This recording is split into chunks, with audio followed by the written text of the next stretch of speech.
Good morning mga kabisote! Halika, samahan nyo akong mulit maglalamas na naman tayo ng mga sangkap para sa ating simpleng pananghalian. Let's go! First step, sa isang mainit na kawali, ilagay ang ating liempo. Yan, sasangkutsahin po natin yan mga kabisote. Sa ganyang paraan, nagdadagdag siya ng flavor para sa ating karne. Susunod, tayo ngayon ay maggigisa ng ating luya, bawang at sibuyas. Balik na rin natin yung sinangkutsa nating liempo kanina. Ayan, sangkutsahin maigi at maglagay ng bagoong.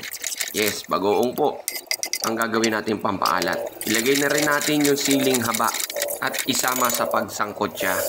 Maglalagay din tayo dito ng tubig, ating pakukuluan at palalambutin ng karne. Kapag malambot na, ilagay na natin ang ating Kokom Mama Pure Gata. Baka naman. Pwede rin yung regular na kakanggata.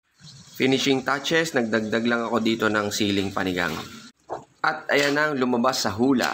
Napakasarap, napakalinamnam, napakabilis na Bicol Express. Mapapasabak na naman tayo ng kain nito mga kabisote. Dagdagan ninyo ang sinaing kabisote ha. Konting kembot na lang at eto na. Ano pang hinihintay mo kabisote? Tara! Kakain na!